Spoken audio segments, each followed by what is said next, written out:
On va commencer le séminaire dans 2 petites minutes.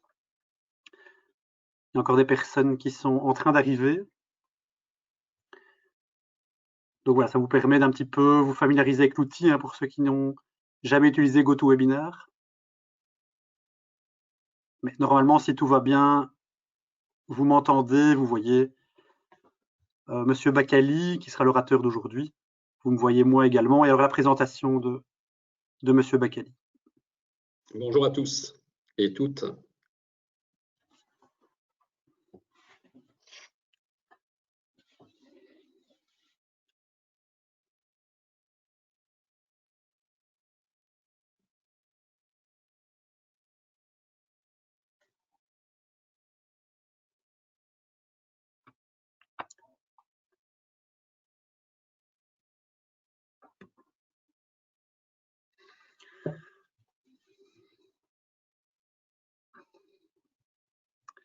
Voilà, je propose qu'on démarre.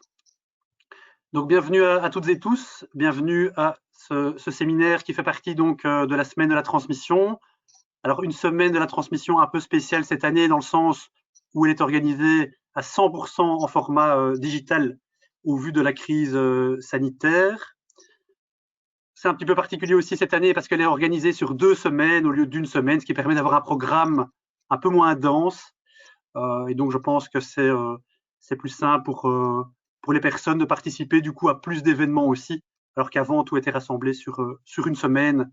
Donc voilà, on a un format ici un petit peu plus agréable et qui permet de participer à plus d'événements. Le programme justement de cette semaine de la transmission est disponible sur le site du 18-19. Et vous avez donc une page dédiée à cette semaine. N'hésitez pas à continuer à vous inscrire aux différents événements. Cette semaine, c'est un petit peu plus axé sur la session, hein, donc à destination des cédants. La semaine prochaine, un peu plus axé repreneur, tout en sachant qu'on a un événement qui commencera mercredi prochain, donc le 18 novembre, qui est en fait un cycle d'ateliers pratiques, de 4 ateliers qui vous permettent d'accélérer, de faciliter la session de votre entreprise. Il y a encore de la place, donc n'hésitez pas à vous inscrire. Je mettrai dans l'onglet chatter le lien d'inscription vers ce cycle d'ateliers gratuit qui commencera donc mercredi prochain. Alors aujourd'hui, nous allons avoir l'atelier sur comment améliorer l'attractivité de mon entreprise en vue de la session, qui sera donc donné par Monsieur Aslam Bakali, que vous voyez déjà et dont vous avez la présentation. D'un point de vue tout à fait pratique, le séminaire va durer ici 1h30, donc un petit peu moins comme ça permettra à la fin de poser les questions. Donc je vous invite à poser vos questions directement dans le chat, comme ça la présentation n'est pas interrompue. Si je peux répondre aux questions, j'y répondrai directement par écrit. Si jamais voilà, ce sont des questions auxquelles pourra répondre Monsieur Bakali, à la fin de l'exposé, je lui poserai alors ces questions. Voilà, donc n'hésitez pas à poser vos questions dans cet onglet chatter que vous voyez tout en bas dans votre carré à droite, dans la partie technique. Donc voilà, sachez aussi que les slides seront envoyés à tous les participants. Hein. Dès la fin de ce séminaire, on enverra les slides. Et je vais maintenant laisser la parole à Aslam Bakali donc pour cette présentation. Merci beaucoup Hugues. Bonjour à tous et à toutes. Effectivement, des conditions un peu particulières. Parler d'un sujet qui est particulièrement important. C'est probablement, si vous n'avez qu'un seul séminaire auquel vous voulez participer, je crois que celui-ci est le bon. Je crois que c'est un webinaire portant sur une matière particulièrement pertinente pour les cédants. Et assez étonnamment, on a tendance à oublier l'aspect attractivité.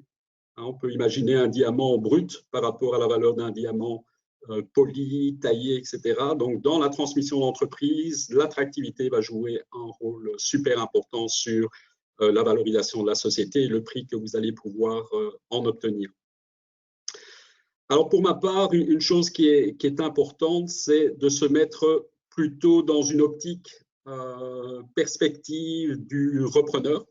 hein, puisque finalement, c'est lui qui rachètera la société. Donc, c'est comprendre quelles sont ses aspirations, surtout comprendre quelles sont ses attentes, qu'est-ce qu'il recherche véritablement. Et ça va nous permettre d'analyser un certain point, un certain niveau de détail et des leviers qui vont être utilisés pour améliorer cette attractivité. Souvent, les cédants qui viennent me voir me parlent plutôt de prix, en me disant, mais voilà, j'ai une société, que ce soit l'hôtellerie, l'Horeca ou autre. J'ai eu le cas avec un traiteur qui ne parle pas véritablement de sa société, mais il parle d'un prix, en me disant, moi, j'en veux 2 100 000. Il n'y a aucune base, mais il a rêvé d'un montant et donc il espère obtenir ce montant. Donc, l'objectif aujourd'hui, c'est de réfléchir en amont et se dire quelles sont les choses que je peux mettre en place aujourd'hui pour valoriser mon entreprise au mieux. Alors, j'ai repris ici 9 points qu'on peut relire ensemble. Le premier, c'est en relation avec le type de marché dans lequel vous allez être. Donc, le candidat repreneur va être intéressé par un marché porteur. En fonction de ses aspirations, il considérera de tel et tel marché sont intéressants pour lui ou pas. Et surtout, est-ce qu'il est possible de transférer les connaissances, puisqu'il est quand même toujours mieux de connaître le marché dans lequel on veut investir plutôt qu'aller un peu à l'emporte-pièce et prendre des risques inconsidérés. D'autre part, une stratégie différenciante. Tous ces points-là vont être détaillés, bien entendu, par la suite. Alors, ce qui est important également, ce sera la profitabilité de l'entreprise, pas seulement actuelle, mais qu'est-ce que l'on peut en faire, vous-même en tant que cédant ou le repreneur, le niveau de risque, la solidité financière de l'entreprise et un certain nombre de points qui se retrouvent sur ce slide. On va commencer par le marché porteur. Donc, qu'est-ce qu'un marché porteur? C'est un marché dans lequel les produits et services sont en forte demande. On sait qu'aujourd'hui, il y a des marchés qui ne sont pas du tout porteurs. Malheureusement, l'Horeca souffre énormément, l'événementiel, le voyage, tous ces éléments-là, secteurs d'activité aujourd'hui n'ont pas le vent en poupe, mais en même temps, ce n'est pas parce qu'un marché ne tourne pas à 100% aujourd'hui qu'il ne va pas être porteur dans quelques mois. Il est clair qu'un marché porteur aujourd'hui, si vous êtes dans la conception de vaccins Covid, il est clair que vous serez recherché. Si vous êtes dans le sanitaire, les hydrogels, etc., ce sont des marchés porteurs aujourd'hui, mais c'est un effet d'aubaine, ça existe aujourd'hui et probablement que d'ici 6 mois, 1 an, ces marchés vont souffrir. Mais par contre, il y a des tendances de fond aujourd'hui, en particulier tout ce qui est digital, les webinaires, etc., en sont la preuve. Tout ce qui est e-learning, la formation en ligne, tout ce qui est en relation avec la technologie en général, l'intelligence artificielle, la digitalisation, tous ces pans d'activités sont en forte demande. Mais à côté de ça, il y a des choses qui sont plus simples. La nourriture, on a vu les grandes surfaces de Delhaize et autres qui ont super bien performé, qui ont des chiffres extraordinaires. Donc, l'alimentation demeure quelque chose de fort recherché. Tout ce qui est économie circulaire, tout ce qui est en relation avec l'environnement, c'est également un marché qui est voué à un succès, certainement. Puis vous avez tout ce qu'on appelle l'économie argentée ou la silver economy, qui touche aux personnes plus âgées. Donc, il y a une demande autour de ces personnes, mais c'est un marché également qui risque de se développer. Mais donc, il y a un certain nombre de marchés qui sont certainement porteurs. L'autre élément, c'est le taux de croissance. Il y a des marchés qui ont une croissance négative, il y a des marchés qui ont une croissance proche de zéro, il y en a d'autres qui évoluent favorablement. L'autre point par rapport au marché, c'est la profitabilité, pas la profitabilité immédiate. Oui, pardon. Est-ce que je peux t'arrêter 5 secondes? En fait, on ne voit toujours que le premier slide. Est-ce que c'est normal? Moi, je suis déjà à... Non, c'est pas normal. Ouais, là, on est bloqué sur le premier slide.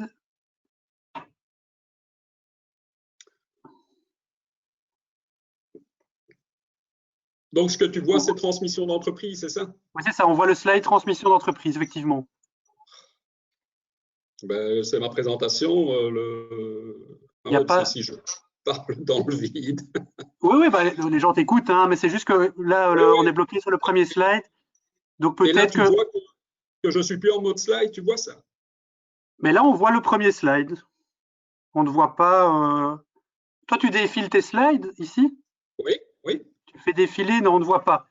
Donc écoute, ce qui serait peut-être bien, c'est que tu sors de ta présentation et que tu la remettes. OK, d'accord. On va faire comme ça, hein. Désolé, mais j'ai eu la remarque dans les. Ah ouais? Mais, ouais, d'accord, pas de souci. Ouais, je pense qu'en sortant et en revenant, ça devrait aller.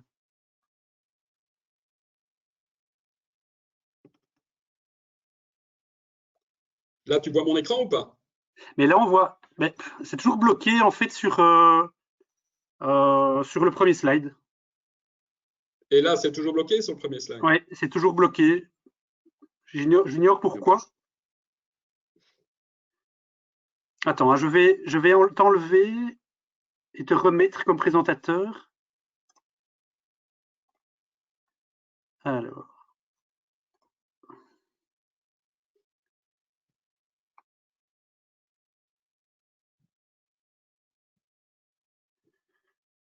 Ah non, ça je sais pas. Non, non, je ne sais pas t'enlever comme présentateur. Ce que je peux Euh, faire, c'est de enlever ma présentation de l'écran et ouais. recliquer dessus. Je clique, je sors. Voilà, c'est ça, Là, exactement. normalement, tu vois plus mon écran là maintenant. Voilà, mais moi je peux te redésigner maintenant comme présentateur. D'accord. Voilà. Ah non, là, tu es désigné comme présentateur, c'est-à-dire que là, tu gardes normalement la main sur la présentation. OK. Donc, je vais remettre l'écran. Oui, voilà. Donc Est-ce là, que on voit tu ton vois? premier slide. D'accord. Je vais essayer de passer au second. Voilà, donc là, on voit toujours le premier. Et là, on voit le Et là, second ou voilà, pas? là, c'est bon. Là, c'est bon, effectivement. Là, on voit la suite des slides. Voilà, tout est en ordre. OK. Voilà, je vais directement passer sur ce slide qui montre les 9 points que l'on discutera. Donc, j'ai parlé de marché porteur, etc. J'étais occupé à parler du marché porteur. Qu'est-ce qu'un marché porteur? Donc, en termes de services, produits en forte demande, taux de croissance, profitabilité pérenne et la connaissance doit être transférable. Donc, il est, par exemple, assez inutile pour un repreneur, sauf s'il se positionne plutôt comme un investisseur et qui recherche tout simplement à prendre le contrôle d'une société, mais pas en s'y impliquant opérationnellement. Et il est important qu'il ait une connaissance du secteur qu'il envisage de pénétrer. Alors, c'est clair que même si on est dans un marché qui n'est pas tellement porteur, qui est relativement atone, il est toujours possible de faire la croissance. C'est là où il y aura une politique de différenciation, il y aura une stratégie derrière et on sera plus dans une optique de reprise de part de marché plutôt que de croissance du marché dans son intégralité. Alors, stratégie, souvent lorsque je parle de stratégie, on me dit oui, mais la stratégie, ce n'est pas fait pour les TPE, ce n'est pas fait pour les PME, c'est fait pour les géants, c'est fait pour les multinationales. La réalité, c'est que chaque dirigeant d'entreprise, chaque société doit avoir une stratégie différenciante. Alors, quand on parle de stratégie, en règle générale, on parle de maximisation de sa position en tant que société par rapport à la concurrence dans un objectif de long terme. Donc, une stratégie, contrairement à une tactique, c'est quelque chose qui est plutôt long terme et elle va être basée sur les ressources dont on dispose. Et dans ces ressources, c'est clair qu'il y aura des points faibles, voir comment on peut les résorber et des points forts sur lesquels on va pouvoir construire une feuille de route. Alors, lorsqu'on parle de stratégie, en général, il y a 3 stratégies génériques qui avaient été développées par 2 grands chercheurs, Tracy et Wiersma, qui sont venus avec 3 approches génériques. Alors, si on prend le premier, excellence opérationnelle, j'ai donné 2 exemples, Colruyt et IKEA. Quand on parle d'excellence opérationnelle, on parle de productivité, on parle de coût. C'est être les moins chers dans le marché. Et comme vous le voyez, ces 3 stratégies, si vous n'en appliquez pas une, vous allez être au centre. Et le centre, c'est le champ de bataille, c'est là où on ne discute que de prix. Vous vous en rendez compte, si vous êtes dirigeant vous-même ou si vous êtes client, ça arrive régulièrement qu'on demande un travail, on demande un devis, on se focalise sur le prix, tout simplement parce qu'il n'y a pas de facteur différenciant. Donc, si je prends Colruyt, je peux vous garantir une chose, c'est que Colruyt ne sera jamais plus cher qu'un Delhaize, qu'un Carrefour, voire qu'un Aldi ou un Lidl, parce que sa politique, sa stratégie différenciante, c'est le prix. Et si demain, vous avez une action Coca 1+1 qui se joue dans un Delhaize, je peux vous garantir que Colruyt va tirer les oreilles à Coca en disant, mais moi, je veux la même action chez moi, et même si elle n'a pas été jouée dans mes folders, vous allez appliquer le prix et vous allez me donner un article gratuit pour un acheté. Si on prend le product leadership, là, on est plus dans l'innovation. Le client est prêt à payer une prime pour un certain produit. Ben, on le voit avec Apple, on le voit avec BM, on le voit avec d'autres produits de luxe. On ne va plus jouer sur l'innovation. Et puis le troisième, c'est l'expérience client, où là, on recherche plutôt la satisfaction client. Si vous avez l'occasion de faire vos courses dans un Delhaize ou chez Colruyt, ben, vous verrez que ce n'est pas la même expérience. Est-ce que le différentiel d'expérience peut se métamorphoser en différentiel de prix? Ben, c'est à voir, mais c'est de toute façon l'optique qui a été choisie par des Delhaize, par des Coca-Cola, où ils recherchent vraiment l'expérience client, la satisfaction client. Si on prend ces trois stratégies pour une petite structure, ben, c'est clair que l'excellence opérationnelle, on peut oublier. Parce que pour pouvoir concurrencer un Colruyt, si vous êtes dans le domaine des grandes surfaces qu'on appelle le retail, vous risquez d'avoir quand même du mal à acheter moins cher qu'eux. Les plus petites structures peuvent être dans le leadership produit avec de l'innovation. Il y a des petites structures que j'accompagne aujourd'hui qui ont développé des outils informatiques qui sont géniaux. C'est possible. En règle générale, on va plus retrouver les petites structures dans la satisfaction client, où le service client, la personnalisation va jouer un rôle important. Également, tout ce qui est réactivité, flexibilité, ben, c'est clair que si vous êtes dans la construction, vous avez une petite équipe, 4-5 personnes, on vous appelle à 10 heures du soir, eh bien, votre équipe va encore bouger, va aller faire ce qu'il y a à faire, va être très réactive, solutionner le problème du client. Si on travaille avec des grosses structures dans la construction, genre B6, DeWalt et compagnie, il est très peu probable qu'à 10 heures du soir, on vous dépêche une équipe pour régler tel et tel problème. Donc, la réactivité, l'esprit client, satisfaction, etc., vont vraiment jouer en faveur des petites structures. Ce qui est important ici à retenir, c'est avoir une stratégie différenciante. Si vous ne l'en avez pas, vous allez juste vous battre sur les prix et là, ça risque d'être assez difficile. Alors, lorsqu'on veut avoir une stratégie différenciante, ce qui est important aussi, c'est de bien comprendre son marché. Donc ici, vous avez la taille, la part de marché, la croissance, déclin du marché, le type de client, produit, service. Aussi comprendre au niveau de sa profitabilité, c'est quoi les marges qu'on dégage, c'est quoi les leviers qu'on peut mettre en place en particulier pour augmenter la demande, hein, puisque si l'offre reste stable, la demande augmente, eh bien, les prix vont augmenter. Ça, c'est une approche. Et puis l'autre approche qui a été développée par aussi un professeur de Harvard qui s'appelle Porter, Michael Porter. Et vous voyez dans ce graphique, on appelle ce graphique les 5 forces, où vous avez une intensité concurrentielle au milieu. Et puis celle-là va être plus ou moins forte en fonction des acteurs en présence. Ça peut être votre fournisseur, il est seul. Il a un monopole, mais par rapport à vous, il a un gros avantage. Ça peut être un client qui a une autorité, un pouvoir sur vous. Est-ce qu'il y a des nouveaux entrants qui pourraient pénétrer votre marché? C'est clair, s'il y a de nouveaux entrants, parce que la barrière à l'entrée est faible, et quand on parle de barrière à l'entrée, c'est souvent en termes financiers, en termes de connaissances, c'est de se dire, pour rentrer dans tel marché, il va falloir mettre des milliers d'euros, et évidemment, il y a moins de gens qui se pressent au portillon, parce qu'il faut déjà avoir les reins solides pour y entrer. Donc, quels sont les nouveaux entrants? Et puis, le dernier point qui se trouve en bas, c'est la menace de produits de substitution.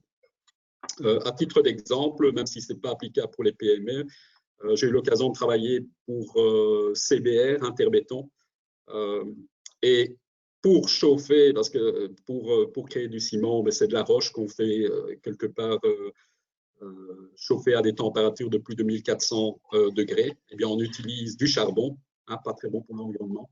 Une tonne de ciment équivaut à une tonne de CO2. Donc, c'était assez polluant. Mais à côté de ça, lorsque le charbon était trop cher, on prenait du coal.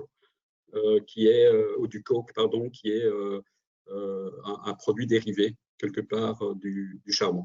Donc voilà, tous ces éléments vont faire que vous serez plus à l'aise dans un marché parce qu'il y a une intensité concurrentielle qui est moindre. Encore une fois, le marché porteur permet d'avoir le juste prix, de gagner sa vie, de dégager la croissance et de la profitabilité. Lorsqu'on parle de stratégie, on parle souvent des forces-faiblesses qui sont des éléments internes à la structure. Donc, qu'est-ce que vous allez voir comme force? Vous avez une équipe compétente, motivée, vous avez des processus en place qui sont très costauds, vous avez des outils de gestion qui sont bons, vous avez une politique marketing qui est particulière. Comme vous pouvez avoir des faiblesses, dans des petites structures, les faiblesses qu'on rencontre souvent, c'est le manque de ressources financières, une localisation ou un territoire géographique qui est trop faible, mais en même temps, ces faiblesses peuvent être contournées, elles peuvent être travaillées. C'est la raison pour laquelle on est là aujourd'hui, c'est comment on augmente l'attractivité de l'entreprise. Eh bien, ces faiblesses-là, on peut y travailler. Supposez que vous ne soyez présent qu'en francophonie, parce que vous êtes francophone, si vous aviez un responsable commercial ou un représentant commercial bilingue, néerlandophone, vous pourriez peut-être vous attaquer à la Flandre. Donc, quelquefois, ce sont des choses relativement simples. À côté de ça, vous avez le marché, donc des éléments externes. Là, on va parler d'opportunités, menaces. À titre d'exemple, le photovoltaïque, vous savez, il y a quelques années, nous avions des certificats verts qui étaient très avantageux. Le photovoltaïque a explosé. Pas mal de sociétés sont lancées là-dedans. Lorsqu'on a changé les règles, on a vu que pas mal de ces sociétés ont disparu. Donc, il y a des éléments externes qui vont jouer en votre défaveur ou en votre faveur. Les connaître, c'est super important. Et in fine, si vous êtes dans le business, c'est que vous avez des clients. Alors, en général, on parle de USP. Vous avez peut-être déjà entendu parler de cette notion, Unique Selling Proposition ou Unique Selling Point. L'idée, là, c'est tout simplement d'éviter encore une fois le bain de sang, les prix, la guerre des prix, et de se dire, moi, je vais être dans un marché dans lequel je fais mieux les choses que mes concurrents. Et quand je dis mieux, ça ne veut pas nécessairement dire au niveau technique, ça peut être financièrement, on a des coûts plus intéressants, quel que soit le vecteur différenciant. Et ce que je fais doit répondre à un besoin du client. C'est clair que si je fais très bien des crêpes, pour dire quelque chose, j'en ai mangé ce matin, et qu'il n'y a personne qui aime les crêpes, c'est peut-être mieux d'être dans un autre marché. Le point d'interrogation, c'est tout simplement se dire si je fais la même chose que mon concurrent de la même manière, ça ne sert à rien que je sois dans ce marché-là. Donc, la stratégie d'entreprise, c'est justement qualifier le marché dans lequel on va être présent, le marché dans lequel on va être plus fort que la concurrence et dans lequel le client va me payer une prime pour mon produit. Alors, on ne peut pas parler d'attractivité d'une entreprise sans parler de l'aspect financier. Alors, en règle générale, les éléments sur lesquels on va se baser, c'est la rentabilité future de l'entreprise. Alors, ce qu'il faut savoir, c'est qu'un repreneur achète la rentabilité future de l'entreprise et pas la rentabilité passée qui va se retrouver au niveau du bilan.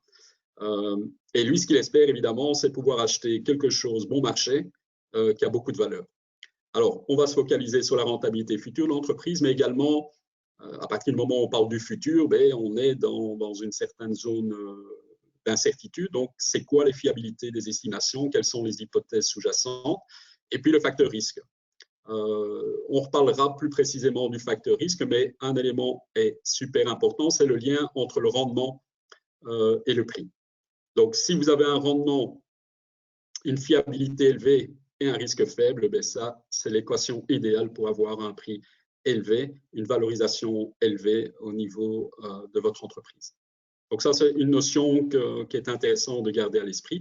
Alors, l'objectif, évidemment, quand on parle de levier, c'est comment pourrons-nous faire pour augmenter cette rentabilité, s'assurer de la fiabilité. Si vous avez une société qui chaque année fait 3% de croissance depuis 10 ans, ben, il est probable que l'année suivante, elle fera une croissance proche entre 0 et 3%, mais on aura une visibilité. Maintenant, une start-up, c'est clair qu'elle n'a pas d'historique, c'est assez difficile d'avoir une fiabilité des estimations. Il y a des hypothèses qu'on devra challenger, mais encore une fois, la rentabilité sera vraiment essentielle. Ce que l'on constate également, c'est que souvent, les cédants que moi j'accompagne ont des chiffres tout à fait honorables et même relativement stables.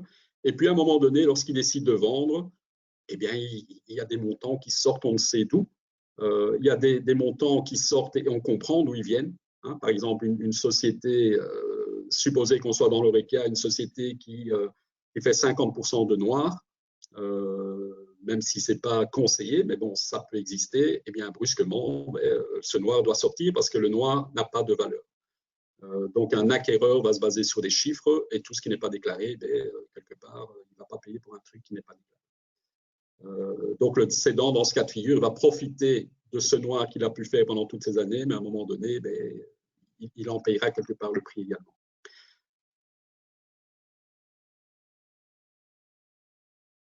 Alors, juste pour comprendre le lien entre la rentabilité future, la croissance, ici, c'est un petit exemple dans lequel on attend un rendement de 15%. Il y a 3 colonnes. La première colonne, c'est le nombre d'années. Donc, c'est dire, voilà, en année 1, j'ai ceci, en année 2, etc. Donc, on est sur 10 ans. Et vous avez la deuxième colonne qui est ce qu'on appelle l'excédent brut d'exploitation ou l'IBITA. Vous avez certainement entendu parler de l'IBITA. C'est une notion, même pour les non-financiers, qui est assez courue de nos jours. Alors, l'excédent brut d'exploitation, c'est relativement simple à détecter dans un compte des résultats. C'est le bénéfice d'exploitation plus les charges non décaissées. Charges non décaissées, en général, ce sont les amortissements, les réductions de valeur, des provisions. Donc, si on prend l'excédent brut d'exploitation, si dans un an, j'ai 100 000 euros, ces 100 000 euros aujourd'hui valent 86 957 euros. Donc, ça, c'est sur base d'un rendement attendu de 15%. Donc, c'est de se dire, si je place aujourd'hui, en année 0, 86 957 euros à 15%, eh bien, dans un an, j'aurai 100 000 euros. Donc, on fait ça pour les différentes années. C'est ce qu'on appelle l'actualisation. Et on voit que, par exemple, pour obtenir 100 000 euros sur une période de 10 ans, il suffit que j'investisse 25 000 euros aujourd'hui à 15%, et bien dans 10 ans, j'aurai 100 000 euros. Alors, lorsqu'on fait le calcul de ces 10 années, on arrive à une valeur actuelle, donc la valeur aujourd'hui de toute cette rentabilité. On arrive à 500 000 euros, soit 5 fois l'excédent brut d'exploitation. Donc, 5 fois 100 000, qu'on voit en colonne 2, j'arrive à 500 000 euros. Donc, dans ce cas de figure, on est dans un risque modéré, 15% de rendement attendu, et on voit également qu'il n'y a pas de croissance. Donc, la société est stable au niveau de la profitabilité, mais on sait qu'être stable n'est pas bon, tout simplement parce qu'il y a de l'inflation, parce que les coûts peuvent augmenter, etc. Donc, ça, c'est un exemple. Maintenant, si je prends un risque plus élevé, ici, j'ai la même chose, mais avec une croissance de 20% par an, mais on voit, sur base du même exercice, que j'arrive à une valeur aujourd'hui de 1,3 million. Donc, cette fois-ci, c'est près de 10 fois l'excédent brut d'exploitation. Donc, on a 120 000 fois 10, 1,2 million. Donc, on est plus ou moins à 10 fois. Donc, on voit que l'aspect croissance va jouer un rôle important sur la valorisation de l'entreprise. Et puis, le dernier cas, c'est plutôt un risque élevé. Donc, on est toujours dans une croissance constante, où en fait, dans ce cas de figure, il n'y a pas de croissance. Et on a un risque élevé, et je vous expliquerai les raisons pour lesquelles le risque peut être élevé, raison pour laquelle aussi on augmente l'attractivité d'une entreprise en diminuant ce risque. Là, on voit que la valeur actuelle de votre entreprise, si elle a un risque de 50% ou un risque élevé qui nécessite un rendement de 50%, on n'arriverait plus qu'à 2 fois l'excédent brut d'exploitation. Donc, on voit que la notion rentabilité, croissance, risque joue un rôle super important sur la valeur d'une entreprise. Alors la question, c'est comment on peut augmenter la rentabilité de l'entreprise, justement pour jouer sur ces vecteurs financiers. C'est clair que c'est favoriser les produits à haute marge. Donc, ça peut paraître assez bizarre, mais personnellement, je connais énormément de sociétés qui ne connaissent pas leur marge. Si vous leur dites, ben voilà, sur ce produit-là, quel genre de marge tu fais, je ne sais pas, plus ou moins. Donc, c'est important de connaître ces chiffres. L'autre élément, c'est de se dire, qu'est-ce que je fais par rapport à des destructeurs de valeur? Donc, les identifier, se dire, ça peut arriver qu'il y ait des produits pour lesquels les marges sont faibles, voire négatives. C'est possible que vous ayez des clients qui ont une profitabilité trop peu élevée, et il serait peut-être préférable soit d'augmenter les prix, soit tout simplement d'arrêter de travailler avec eux. Ça peut être des décisions difficiles, mais c'est des décisions à prendre à un moment donné. Puis vous avez du gaspillage. Mais dans toute société, il y a du gaspillage, que ce soit au niveau opérationnel, il y a des choses qui se font et qui ne sont pas dans les règles de l'art. Donc on a des non-conformités, on a des obsolescences, on a des processus dans lesquels il y a des duplications, la même personne fait plusieurs choses. La raison pour laquelle aussi on a ces fameux ERP, ces systèmes intégrés qui permettent d'éviter les duplications de tâches. Donc on a la même tâche qui est faite plus qu'une seule fois, et puis le document va passer de département en département, mais il n'y aura pas d'autres personnes dans deux départements faisant exactement la même chose. Donc faire la course à ces destructeurs de valeur. Augmenter le prix de vente, c'est clair que c'est la manière la plus facile. J'ai eu un jour le cas avec un architecte d'intérieur. Il facturait 60 € de l'heure, et puis on discutait. On a fait une petite revue stratégique, mais vraiment de base. Et un des points qui ressortait, c'est que le prix d'un architecte d'intérieur est 80 € de l'heure. Je lui dis, mais pourquoi tu n'es pas à 80 € de l'heure? Puisque malheureusement, vous savez comment ça marche, si vous avez quelqu'un, un architecte qui vous dit, moi, c'est 120 € et il a du boulot, c'est que ça doit être un très bon architecte. Alors que ce n'est pas nécessairement le cas. Mais le prix va donner une tendance sur la qualité du travail, alors que voilà, ça peut être purement de la perception. Donc, une des voies, c'est augmenter les prix. Attention à la concurrence. C'est clair que si, dans le cas de mon architecte d'intérieur, le prix du marché, c'est 80 €, lui, il aurait pu être à 75 €, de 60 à 75, c'est une fameuse augmentation. Mais vous ne pouvez pas aller au-delà de ce que la concurrence fait, sauf si vous avez une stratégie, encore une fois, différenciée. L'autre point, c'est augmenter les volumes. Vous avez une profitabilité identique, vous augmentez les volumes parce que, je parlais de la Flandre tout à l'heure, vous pénétrez de nouveaux marchés parce que vous avez une politique marketing qui est différente, vous touchez de nouveaux clients, etc. Ça peut être par exemple e-commerce. Vous êtes aujourd'hui dans un marché physique et vous vous dites, c'est l'opportunité de rentrer dans un marché digital. L'e-commerce peut être également un canal de distribution qui va vous permettre d'augmenter vos volumes. Toujours pour augmenter la rentabilité, c'est réduire les prix de revient, c'est la négociation, c'est éventuellement la substitution. Je vous parlais tout à l'heure du charbon ou du coke.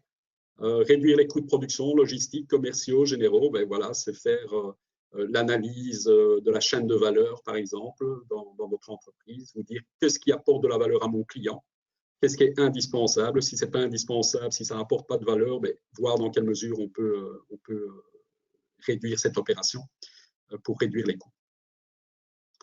Augmenter l'efficacité commerciale. À partir du moment où le représentant commercial a des objectifs chiffrés, du genre, voilà, il faut 10 coups de fil par jour, 5 visites par jour, taux de conversion 50%, ça va pouvoir également booster l'efficacité commerciale et en théorie augmenter votre chiffre d'affaires et, si tout va bien au niveau des coûts, augmenter votre marge également en valeur absolue. Améliorer la productivité, l'automatisation de certaines tâches, l'externalisation. Je travaille en ce moment avec une société dans la construction, mais aujourd'hui, elle a défini que son business model devait faire appel à 100% à des sous-traitants. Donc aujourd'hui, il y a 2 personnes dans l'entreprise qui s'occupent de dizaines de sous-traitants et c'est le modèle économique qui marche le mieux pour l'entreprise. Donc vous pouvez également penser en réorganisation afin d'optimiser la productivité. Et le dernier point que je voulais mettre en exergue, c'est tout simplement les investissements. Mais quand vous faites un investissement, vous pouvez vous dire, moi, je n'investirai pas si je n'ai pas un rendement minimum sur mes nouveaux projets de X%. Donc, ça permet d'élaguer, de vous dire sur ces projets-là, je ne vais pas. Le risque n'en vaut pas la chandelle. Je n'ai pas envie de monopoliser des montants dans ce genre d'investissement, quitte à louer plutôt qu'investir. L'autre élément qui est important lorsqu'on parle de finance, c'est tout simplement la solidité financière. Quand on parle de solidité financière, on parle de grands équilibres. Vous avez probablement entendu parler de ratios, qui sont tout simplement des rapports entre différents agrégats comptables. Donc, on va avoir par exemple les fonds propres, les fonds de roulement qu'on appelle les capitaux permanents. Alors, capitaux permanents, ce sont en fait les fonds propres plus les dettes à long terme. S'assurer que le montant disponible est en ligne avec l'activité. Souvent, des petites structures n'ont pas nécessairement les ressources nécessaires financières. Donc, j'en ai parlé tout à l'heure lorsqu'on a parlé des forces et faiblesses. L'optimisation des besoins en fonds de roulement. Alors, la définition simple des fonds de roulement ou des besoins en fonds de roulement plutôt, ce sont les clients plus les stocks moins les fournisseurs, en partant du principe que les fournisseurs vous accordent du crédit et donc vont vous aider à financer vos clients et vos stocks. Les rapports entre les fonds propres, ce que vous mettez dans l'entreprise et les dettes que votre entreprise a. Donc, c'est le niveau de solvabilité de votre entreprise, le taux d'endettement. Donc, il y a un certain nombre de choses que vous pouvez lire, dont la trésorerie. À ce niveau aussi, vous avez un certain nombre de ratios. Donc, autonomie financière, c'est de se dire, ben voilà, mes capitaux propres par rapport à mon total de bilan représentent combien de pourcents. Plus ce taux sera élevé, ben, plus on sera indépendant par rapport à des financements externes. Donc, je ne vais pas aller au travers de tous ces ratios, mais sachez qu'il en existe pas mal. Je vous ai donné les définitions pour vous aider si vous voulez les utiliser. Il y a des ratios d'endettement, ratios de rentabilité. Voilà, donc c'est une feuille de route qui peut vous aider à regarder un peu les équilibres bilantaires et les équilibres au niveau de vos comptes de résultats en termes de profitabilité et vous dire est-ce que vous avez des ratios qui sont suffisamment costauds ou pas. Meilleurs ils seront, le mieux ce sera d'un point de vue financier pour la valorisation de votre entreprise. Vous voyez, il y en a pas mal. Alors, pourquoi les besoins de fonds de roulement sont importants? Tout simplement parce que, comme il est écrit, celui qui va investir dans votre société, ben, il va investir dans votre société et il ne va pas vous donner un montant et en plus financer vos besoins en fonds de roulement. Donc lui, il achète un business qui tourne. Plus votre business aura besoin de fonds pour tourner, eh bien, moins vous recevrez, tout simplement. Donc la valorisation est dépendante également des besoins en fonds de roulement. Je vous montrerai tout à l'heure lorsqu'on parlera de valorisation, comment arithmétiquement ça joue dans la valorisation de l'entreprise. Donc l'idée ici, ce serait de réduire les besoins en fonds de roulement, puisque si vos besoins en fonds de roulement diminuent, votre valorisation va augmenter. Donc c'est vraiment un effet balançoire. Comment on peut faire pour optimiser les besoins en fonds de roulement? Donc ici, il y a 3 leviers. Un, c'est réduire le délai moyen de recouvrement de créances. Donc, c'est tout simplement s'assurer que vos clients payent le plus vite possible. Souvent, le problème est déjà à la base, à savoir qu'on travaille avec des clients qui n'ont pas nécessairement un statut en termes de solvabilité suffisant. Donc, vous risquez d'avoir des problèmes. Donc, c'est mieux d'avoir un credit check, s'assurer du scoring, comme on appelle ça dans les banques, mettre des limites de crédit en place, hein, vous assurer que votre client n'a pas une limite qui est exagérée par rapport à sa capacité de remboursement, s'assurer que les termes sont très clairs dans vos conditions de paiement, ayez des procédures en place pour le recouvrement de créances. Donc, lorsque vous avez un client qui ne vous a pas payé depuis 30 jours, qu'est-ce que vous faites? Il y a des procédures qu'on peut mettre en place. On peut aller via des résolutions de conflits, des litiges, mais bon, mieux vaut éviter quand même d'aller en justice. Le factoring, qui est tout simplement le fait que vous vendiez votre créance à un organisme qui vous prépaye avant l'échéance, mais vous allez devoir payer une commission pour ça. L'émission de facture, pourquoi il est mis en place? C'est tout simplement, on constate dans des petites structures que souvent, on fait le travail, on engage les coûts et on attend la fin du mois pour facturer. L'idée ici, c'est émettre les factures le plus vite possible. Si vous avez un délai de paiement du type 30 jours date de facture, c'est clair que si vous facturez le 30 du mois au lieu du 1er du mois précédent, vous gagnez 30 jours sans problème. au niveau du recouvrement de vos paiements. L'autre élément, c'est allonger le délai de paiement des fournisseurs. Comme je l'ai dit tout à l'heure, le fournisseur, c'est un moyen facile d'obtenir du crédit. Mais autant vous voulez que vos clients payent plus rapidement, autant vous voulez payer plus tard vos fournisseurs. Donc, c'est de la condition de paiement, c'est de la négociation. Et puis, vous pouvez vous dire dans l'entreprise, nous, on paye nos fournisseurs que 2 fois par mois, le 1er du mois et le 15 du mois, plutôt que tous les jours. Il y a des petites structures qui payent les fournisseurs tous les jours. Donc, en termes de masse de travail, on a quand même du mal à gagner en productivité. Donc, mieux vaut avoir une procédure claire en termes de paiement et le faire 2 fois par mois, par exemple, avec l'exception des paiements urgents. Si vous avez un huissier qui vous demande le paiement dans la semaine, c'est peut-être mieux de payer votre huissier et éviter une saisie éventuelle. Optimiser le niveau des stocks. Donc, si vous êtes dans un business pour lesquels il y a des stocks, assurez-vous qu'il y ait une rotation de stocks qui soit en ligne avec le besoin client, que vous ayez un stock de sécurité, mais qui ne soit pas trop exagéré. Si vous avez la possibilité d'avoir des stocks en consignation, donc le stock en consignation, c'est en réalité un stock qui ne vous appartient pas, il appartient toujours à votre fournisseur et vous allez le financer qu'à partir du moment où il est vendu. Et puis l'autre élément, c'est réduire les délais de livraison. C'est clair que si votre fournisseur peut vous livrer tous les jours, vous n'aurez pas besoin de conserver des stocks pour 1 mois. Si votre fournisseur est capable de vous fournir que tous les 3 mois, c'est clair que vos stocks seront beaucoup plus importants. Donc, à analyser également pour s'assurer que le fournisseur soit le bon. Un élément qui apparaît en termes de fiabilité des estimations dont je parlais tout à l'heure, c'est tout simplement le type de business model dans lequel vous êtes, puisque l'acquéreur achète la rentabilité future. Donc, si vous avez un business model qui va permettre de générer des revenus récurrents, donc qui reviennent régulièrement, c'est clair que ça va fiabiliser vos prévisions. Et donc, elles auront beaucoup plus de valeur et moins sujettes à des discussions, puisque par définition, le repreneur va toujours considérer que le prix que vous lui proposez est beaucoup trop élevé, et vous, en tant que cédant, vous considérez exactement l'inverse. Donc, pour avoir une vue sur le futur, pour fiabiliser justement les prévisions, c'est important d'avoir une qualité client, donc travailler avec des bons clients qui ont un bon historique. Idéalement, c'est avoir des contrats pluriannuels. Donc, vous travaillez par exemple avec l'administration publique, vous avez un contrat de 5 ans, c'est quelque chose de solide.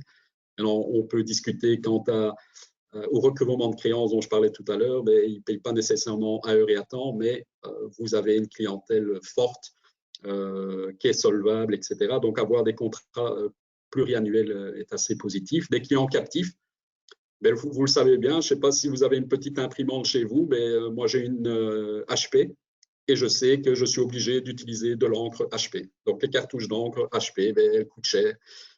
Et si vous allez chez Jet Encre ou des sociétés qui permettent d'acheter justement des cartouches à moindre prix parce que ce sont des copies, malheureusement pour ma HP, ça ne fonctionne pas.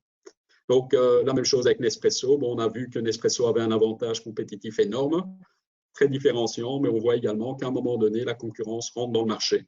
Et on a aujourd'hui des capsules Nespresso qui n'ont pas le titre de Nespresso ou la marque, mais qui sont tout à fait compatibles.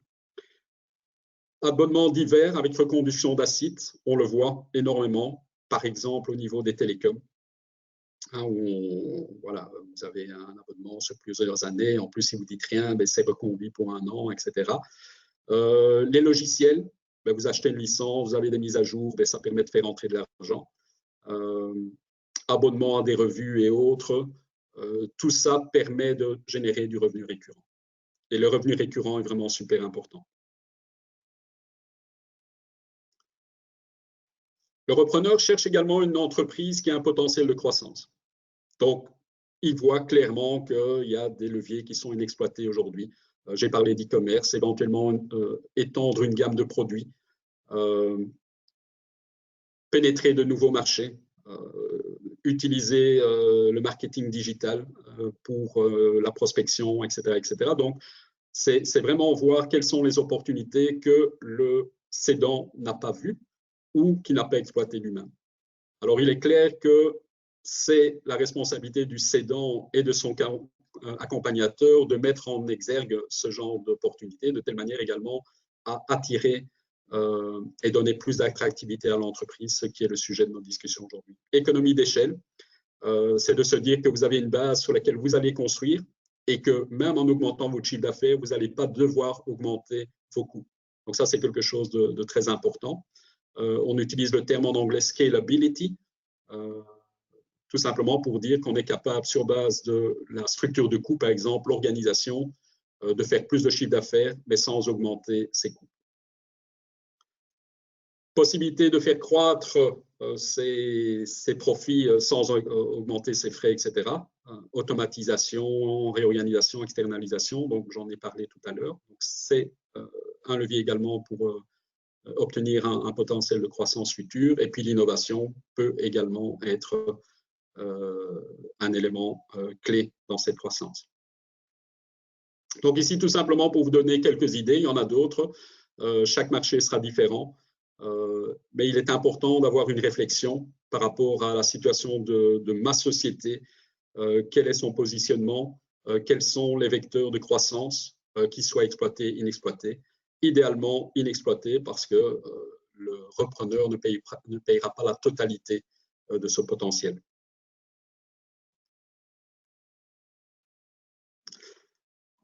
En termes de risque, ce qu'on a tendance à oublier et qui existe particulièrement dans les petites structures, c'est la dépendance de l'entreprise par rapport à son dirigeant. Donc, on voit régulièrement des petites structures dans lesquelles le dirigeant est omniscient, omniprésent, c'est lui qui fait tout. Je regarde juste le temps, il est déjà 47, on est bon. Et l'idée, justement, c'est si la société dépend de son dirigeant, c'est que la société, voilà, elle n'est pas indépendante et il y a un risque élevé et donc vous allez le payer d'une manière ou d'une autre. Donc, la question qu'on va se poser, c'est que vaudrait la société si le dirigeant n'est plus là? Donc, en ce moment, je travaille avec une société, toute petite société, 4 personnes, et le dirigeant est un super vendeur, c'est quelqu'un qui génère des contrats, etc. Donc, il fait un super boulot. Et la question, c'est, s'il n'est plus là, est-ce qu'il aura toujours autant de contrats? C'est un super vendeur, mais est-ce que ce n'est pas un risque? Donc, la question derrière, c'est comment on fait pour gérer ce risque. Par exemple, la délégation est un bon exemple. Dans une société dans laquelle le dirigeant est omniprésent, eh bien, c'est une société dans laquelle les employés se désengagent, tout simplement parce qu'ils estiment qu'ils n'apprennent plus rien, ils estiment qu'ils n'ont pas d'autonomie, et donc ce sont des purs exécutants. Donc, le désengagement s'identifie également par rapport au niveau de motivation. Et donc, dans ces sociétés, on voit que le dirigeant crée un problème. Et le cédant, il va analyser ce point-là parce que lui, il va faire son diagnostic et s'assurer que voilà, les plans, les assurances, entre guillemets, sont en place pour éviter justement que la société ne périclite après le départ de son dirigeant. Alors, une des manières de mitiger ce risque, c'est tout simplement de demander au dirigeant de rester dans la structure pendant X mois. Donc, durant une transition, mais d'office, le dirigeant sera amené à rester. Certains vous diront, moi, 5 jours et après, je quitte et le repreneur, il se débrouille. Il y en a d'autres qui vont vous dire, voilà, il faut rester 6 mois, je reste 6 mois. Et dans d'autres cas, on vendra la société en morceaux. Donc, on dira, voilà, 50% sont vendus le jour J, le jour de la signature de la convention, ce qu'on appelle le closing. Et le reste, sera payé au fur et à mesure sur, par exemple, 3 ans. Et le dirigeant reste employé de la société avec un salaire qui aura été prédéfini. Donc, il y a toutes des modalités qui peuvent être convenues entre les parties de telle manière à réduire ce risque de dépendance par rapport au dirigeant. Alors, il n'y a pas que le dirigeant qui peut être un danger. Il peut y avoir les partenaires également. Donc, ici, vous voyez que la dépendance peut être par rapport à un fournisseur, par rapport à un client, par rapport à un employé, par rapport à des produits que vous avez. Vous dépendez d'un seul produit, par exemple, et puis ce produit, pour une raison ou pour une autre, devient obsolète. On a vu pas mal d'industries, plus au niveau multinational, qui ont souffert de ce genre de choses. On va prendre Nokia. Nokia, qui était, comme vous le savez, le numéro 1 dans la téléphonie mobile. Il a raté le tournant du smartphone et dépendant d'un seul type de produit avec une technologie lui appartenant, il s'est cassé la figure au profit des Samsung et des Apple que nous connaissons aujourd'hui. Au niveau des clients, un niveau qu'il ne faut pas dépasser en règle générale. Par la suite, il faut voir marché par marché. C'est qu'un client ne représente pas plus de 15% de votre chiffre d'affaires. Donc, si vous avez un client qui représente 30%, ben, ça peut être dangereux. Il suffit que ce client, pour une raison ou pour une autre, arrête de commander chez vous, que vous tombiez dans une situation compliquée.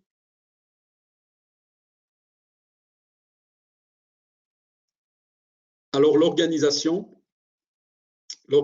également, lorsqu'on parle d'attractivité, va jouer un rôle clé. Tout simplement parce que le repreneur veut une société qui dégage du bénéfice et qui tourne toute seule idéalement. Et pour ce faire, il faut qu'il y ait une organisation en place qui ait les bonnes personnes à la bonne place. Alors, ça peut sembler simple.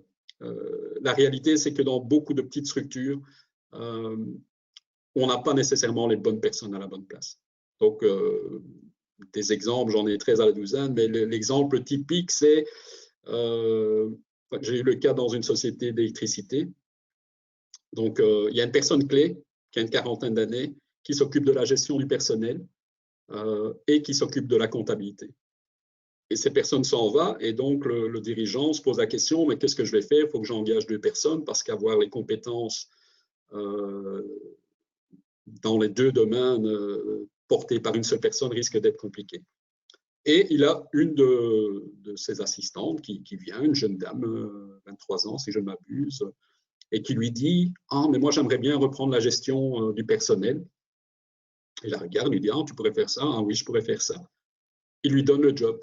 Donc cette jeune dame qui a 0 expérience dans la gestion du personnel, eh bien, elle va s'occuper des ressources humaines alors qu'elle a 0 expérience, aucune légitimité. Ben, on la met là parce que c'est facile. On a déjà quelqu'un en place, on ne doit pas commencer à chercher quelqu'un, recruter prend du temps, coûte de l'argent, mais voilà, on prend la solution facile.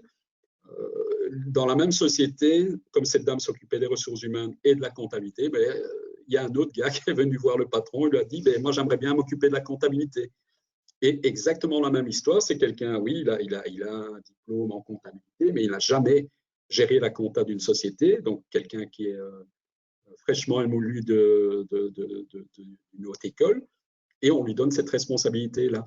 Alors, j'ai certainement pas de souci de donner l'opportunité aux gens de se développer, aux jeunes en particulier, de se développer, mais je crois qu'il est super important dans une organisation d'avoir des personnes compétentes parce que c'est grâce à elles que vous allez développer le business. L'autre élément, c'est dans une bonne organisation, vous avez les bonnes personnes à la bonne place, mais chacune des personnes sait ce qu'elle est censée faire. Donc, elle a un rôle ou des rôles, des responsabilités clairement définies, des objectifs. Il y a pas mal de PME qui n'ont pas attribué à leur équipe des objectifs communs. Donc, s'il y a des objectifs, c'est déjà pas mal, mais l'idéal, c'est d'avoir un objectif commun, tout simplement parce qu'on va tous dans la même direction. On a notre feuille de route, on va tous dans la même direction. Si on parle par exemple de la profitabilité de l'entreprise comme étant un objectif commun, c'est clair que le vendeur, eh bien, il sera moins intéressé de faire du chiffre, il sera plus intéressé de faire du chiffre profitable. Donc, avoir des objectifs communs, c'est quelque chose de clé. Les valeurs, partager les mêmes valeurs que le dirigeant, c'est essentiel. J'ai eu un cas où le dirigeant était super méticuleux et les gens qui l'engageaient ne l'étaient pas du tout. Alors, la manière dont il gérait la chose, c'était lorsqu'un chantier était terminé, il allait sur le chantier et il nettoyait. Donc, c'est lui qui faisait le nettoyage pour que ce soit super bien fait dans les règles de l'art, alors que voilà, son personnel, qui était beaucoup moins qualifié et certainement coûtait beaucoup moins cher, eh bien, lui considérait qu'il avait fait son boulot, même si derrière, tout était souillé, qu'il fallait encore nettoyer. Donc, partager les mêmes valeurs, c'est important. En termes opérationnels, avoir des méthodes de travail qui soient standardisées, harmonisées, des outils de travail, c'est super clé. À titre d'exemple, je parlais tout à l'heure des marges et je disais, qui est une expérience vécue, que souvent le dirigeant ne connaît pas ses marges par produit, par client, etc. Mais une des choses qui apparaît régulièrement, c'est tout simplement qu'il n'y a pas de comptabilité analytique. Donc, on ne peut pas définir la profitabilité d'un produit tout simplement parce qu'on se base sur la comptabilité générale. Donc, on va utiliser des outils genre QuickBooks, genre Winbooks et ce genre de choses, mais ce sont des outils comptables, ce ne sont pas des outils analytiques. Il n'y a pas de comptabilité analytique, il n'y a pas de comptabilité prévisionnelle, donc on ne voit pas le futur, on n'est pas occupé à se dire, mais voilà, la semaine prochaine, je sais ce que je vais faire, mais qu'est-ce qui va se passer dans 3 mois? Qu'est-ce qu'il en est en type de nouvelles initiatives, de nouveaux projets? Est-ce que mes ressources sont capables d'absorber tout ça? Donc, il y a une certaine faiblesse au niveau des outils utilisés, alors que si vous aviez des outils prévisionnels, ben, ça vous permettrait d'avoir une adéquation entre les ressources et les boulots à réaliser, mais vous seriez également en termes de profitabilité où vous allez. Et si vous n'atteignez pas vos chiffres, donc par exemple, vous définissez un budget, eh bien, vous pouvez prendre des mesures correctrices avant même que le problème n'apparaisse. La même chose avec des tableaux de bord. Hein. Souvent, un tableau de bord vous donnera des éléments clés, des indicateurs de performance clés. Et si on les atteint, si on ne les atteint pas, il y a des actions à prendre derrière. Donc, c'est des outils qui sont super primordiaux dans une conduite d'une entreprise, dans le suivi des opérations. Et ça manque dans pas mal de sociétés.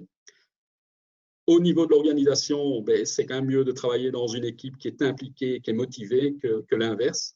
Donc, le cédant devra y travailler pour s'assurer justement que le repreneur voit qu'il y a une organisation forte, solide, motivée et qui va continuer à bien performer avec lui parce que le jour où le cédant s'en va, ben, qu'est-ce qui va se passer? C'est une prise de risque encore une fois. Et puis, le dernier point, due diligence, c'est de se dire le repreneur va faire une due diligence. Donc, une due diligence, c'est tout simplement un audit pré-acquisition, c'est de se dire qu'est-ce qui est vraiment dans l'entreprise, s'assurer que d'un point de vue légal, d'un point de vue fiscal, comptable, environnemental, technologique, que tout est au point. S'assurer justement afin d'éviter de retrouver des cadavres dans les tiroirs. Donc, le due diligence est important, mais je crois que le cédant doit rentrer dans cette logique également, se dire, moi, pour augmenter l'attractivité de ma société, je dois savoir exactement où elle se situe sur les différents leviers que j'ai mentionnés précédemment, de telle manière à la vendre dans les meilleures conditions possibles. Le dernier point qui vous intéresse probablement, c'est le prix. Et comme je l'indique, ben, généralement, s'il est trop élevé pour le repreneur et trop bas pour le cédant, il y a quand même des éléments qui vont définir le prix. Même si on sait que le prix est plus une question de négociation entre les parties qu'une valorisation arithmétique financière. Alors, pas mal de cédants n'ont aucune idée sur la valeur de leur entreprise. Ce qui se passe, c'est qu'ils citent un chiffre, tout simplement parce qu'ils ont rêvé ce chiffre. Ils se disent, ben, ça vaut ça. J'ai eu un cas dans un business particulier. Les cédants, j'ai parlé du chiffre tout à l'heure, j'ai parlé de 2 millions. Eh bien, ils en voulaient 2 millions. Et j'ai reçu les chiffres du comptable. On parlait d'excédent brut d'exploitation. On parlait de multiples et l'excédent brut d'exploitation qui m'avait été annoncé par le comptable justifiait un chiffre de 2 millions. Donc, il y a un bâtiment, il y a la profitabilité, donc ça justifiait. Jusqu'au moment où j'ai vu le comptable et j'ai été au travers des chiffres. Et là, je me suis rendu compte que dans l'excédent brut d'exploitation, il y avait un élément important qui ne prenait pas en considération, et ce n'est pas un détail, c'est la rémunération du gérant. Alors, si le gérant ne fait rien dans l'entreprise, je n'ai pas de souci qu'on ne le prenne pas en considération parce qu'il n'apporte rien en termes de valeur économique. Mais s'il y travaille, et c'était le cas, les deux gérants y travaillaient, ben, à minima, il faut considérer leur rémunération au niveau du prix du marché. Vous avez pas mal de PME, TPE, dont le dirigeant se paye très, très modestement et donc pas du tout en ligne avec le montant que vous devriez débourser pour avoir quelqu'un de la même qualité dans votre entreprise. Donc, par exemple, si vous êtes dirigeant d'entreprise et vous vous payez 50 000 € par an et que pour une fonction similaire dans le marché, dans le privé, vous devriez payer 100 000 € avec les charges, voitures de société et autres, ben, ça veut dire que votre profit est surévalué de 50 000 €. Et donc, une fois que le salaire des deux dirigeants avait été exclu, eh bien, on arrivait à une valeur d'entreprise avec le bâtiment plutôt d'1,4 million. Donc, on était très loin des 2 millions, 2 millions 100 pour être précis. Donc, on est très loin juste parce que la profitabilité n'était pas en rendez-vous. Et je me souviens de la discussion que j'ai eue. Je dis, le prix est plutôt 1,3 million, 1,4 million. Évidemment, le cédant n'était pas trop d'accord avec l'analyse. Donc, il a campé sur sa position. Et plus ou moins, il y a 3 mois, il m'a contacté en me disant, voilà, Aslam, je vais brader ma société. OK pour 1,4 million. Et je lui dis, mais 1,4 million, c'était à l'époque. Aujourd'hui, ce que vous montrez comme chiffres sont encore pires qu'à l'époque. Donc, entre-temps, son business va de mal en pis. Et donc, c'est important d'avoir le bon prix parce qu'on ne peut pas proposer à un repreneur un prix qui est complètement hors norme par rapport à la valeur intrinsèque de l'entreprise. Donc ça, c'est l'idée d'avoir une valorisation d'entreprise. Je crois que s'il y a un conseil à donner, c'est faites un diagnostic de votre entreprise. Il faut savoir qu'il existe des aides également. Et faites une valorisation de votre entreprise. Alors, il y a des valorisations qui sont plus compliquées que d'autres, plus complexes, et le prix de la valorisation va évoluer. Aujourd'hui, vous pouvez avoir des valorisations en ligne pour quelques centaines d'euros. La réalité, c'est qu'une valorisation prend du temps parce qu'il y a beaucoup de corrections à réaliser. Mais bon, on pourra en parler à un autre moment. Lorsqu'on parle de valorisation, là, je vais rentrer dans quelque chose qui est peut-être un peu rébarbatif, mais je crois qu'il est important pour vous de comprendre les grandes méthodes. Il y a des dizaines de méthodes. Mais en règle générale, on se réfère à 3 méthodes. Donc, il y a une approche patrimoniale. Alors, patrimonial, c'est relativement simple. C'est bilantaire. Vous prenez votre bilan, vous regardez vos fonds propres. Donc, c'est les dettes non exigibles, hein, puisqu'elles vous appartiennent. Donc, c'est ce qui appartient aux actionnaires. Et que vous corrigez pour un certain nombre de choses. Donc, on va les corriger soit pour des surévaluations d'actifs ou surévaluation de passifs ou l'inverse. Donc, je vais prendre des exemples concrets pour qu'on comprenne bien. Si vous avez des fonds propres de 100 000 euros et que vous avez des créances douteuses ou irrécupérables de 20 000 euros, c'est clair que quand je vais corriger les fonds propres, je vais faire 100 000 moins 20 000 parce que les 20 000, je ne vais jamais les récupérer. Donc, c'est ce qu'on appelle l'actif net corrigé ou les fonds propres corrigés. La même chose avec des stocks. Vous avez des stocks qui ont une valeur dans vos comptes, mais ce n'est pas la valeur économique, mais vous allez devoir ajuster ce genre de choses. Là où la surévaluation d'actifs est la plus grande, c'est souvent au niveau de ce qu'on appelle les immobilisations incorporelles. Alors là, on parle plus de brevets, de choses relativement intangibles sur lesquelles vous avez mis un prix. Donc, on parle également de goodwill. Vous mettez un prix, vous dites voilà, mes brevets, ils valent 500 000 euros. Et donc, vos fonds propres sont impactés par ces 500 000 euros. Si en réalité, vos brevets ne valent que 100 000, mais ça veut dire que vous allez devoir ajuster vos fonds propres de 400 000 euros. Et vous allez prendre une fameuse décote par rapport à ça. Donc, ça, c'est une approche patrimoniale, c'est déterminé à un temps T. On ne regarde pas le futur, on ne regarde pas la profitabilité future. Alors, en règle générale, c'est utilisé plus pour des sociétés soit qui n'ont pas de rentabilité, soit des holdings qui ont des participations dans d'autres sociétés ou des sociétés patrimoniales dans lesquelles on a par exemple des bâtiments.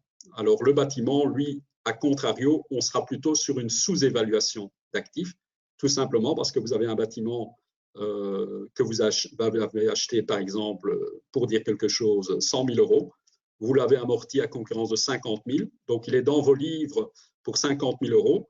Mais entre-temps, le marché a évolué et il a augmenté. Votre bâtiment, il vaut 500 000 euros. Il est dans vos livres pour 50 000 euros. Et c'est clair que vous allez augmenter vos fonds propres de la différence, à savoir 450 000, avec un petit élément d'ajustement qui est l'impact fiscal.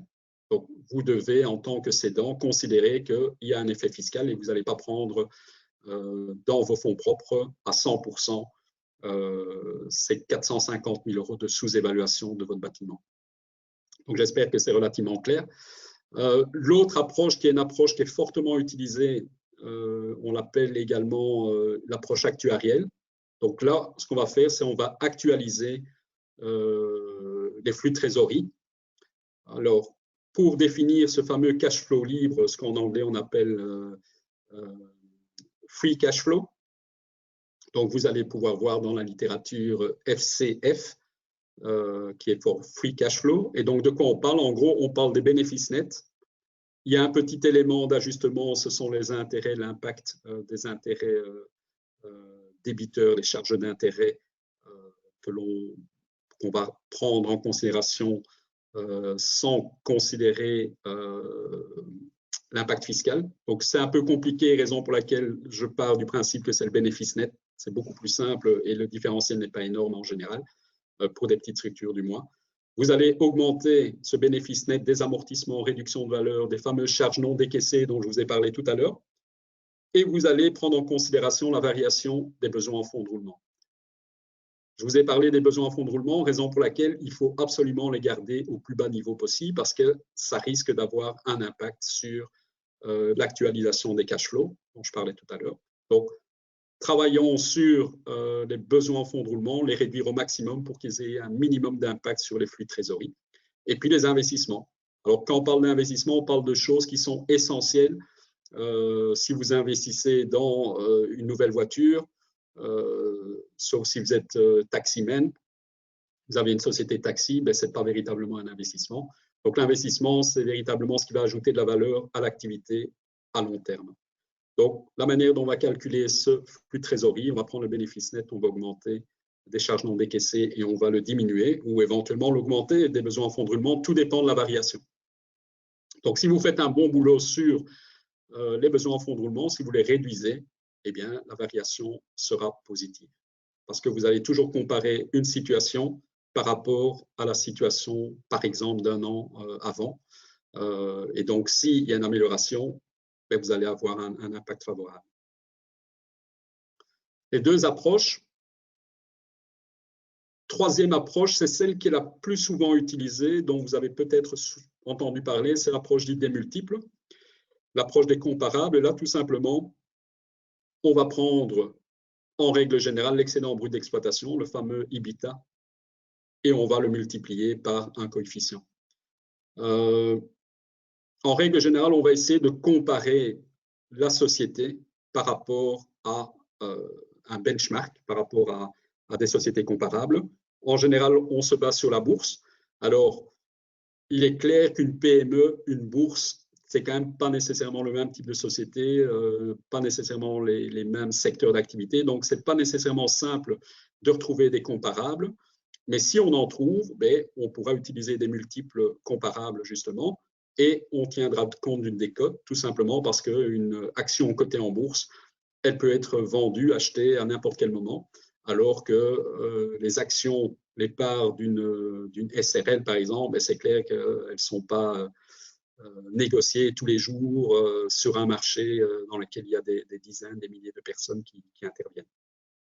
Donc, on appliquera une décote. Juste pour la petite histoire, la décote est en règle générale entre 20 et 30%. Alors, dans une valorisation, on utilisera plusieurs méthodes et puis on arrivera à une fourchette de prix.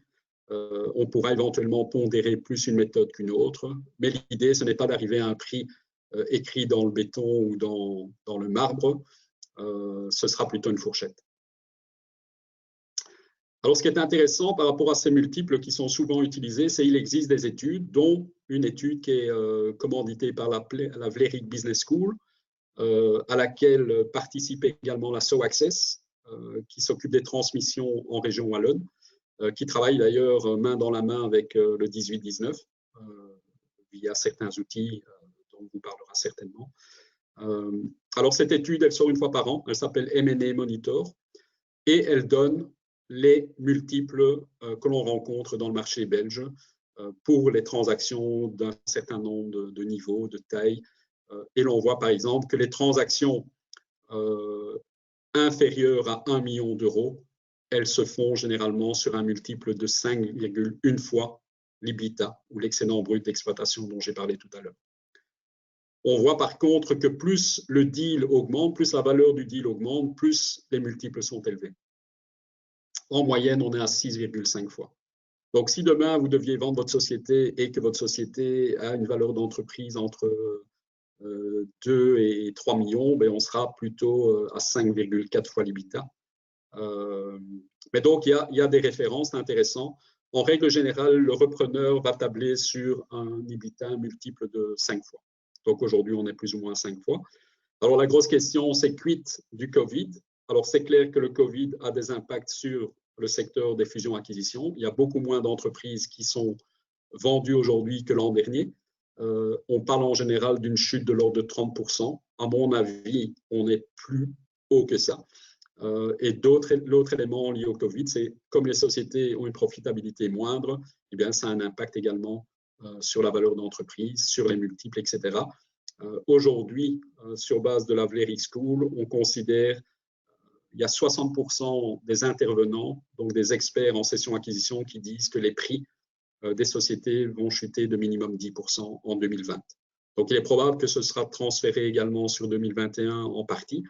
Mais donc, ça, c'est une situation de marché auquel on est confronté. Raison pour laquelle l'attractivité va jouer un rôle de plus en plus important.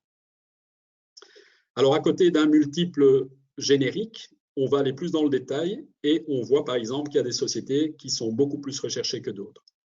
Donc, si on regarde les sociétés les plus recherchées, c'est l'industrie pharmaceutique, 9,4 fois l'EBITDA.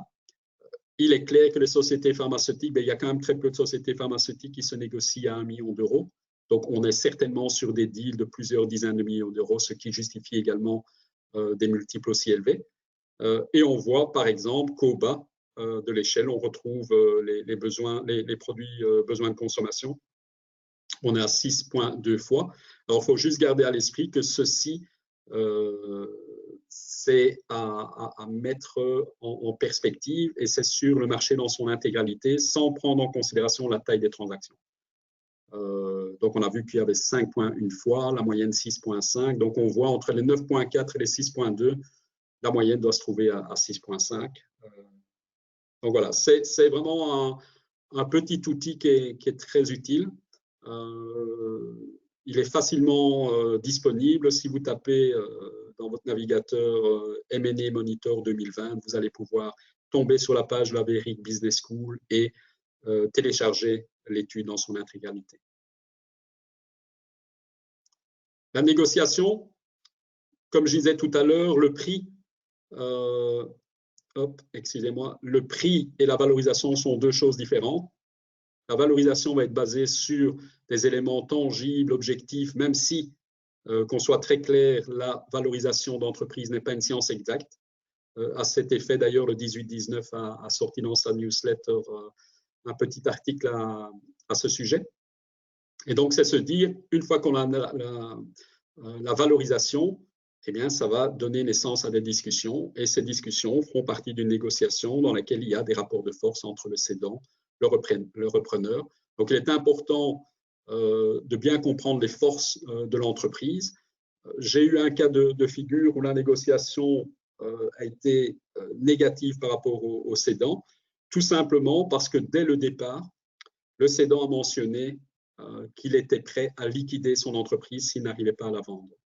Donc, à partir du moment où vous avez le cédant qui se met dans cet état d'esprit, cédant qui prend sa retraite, là, les feux sont ouverts pour le repreneur parce qu'il se dit, voilà, ici, j'ai une belle affaire.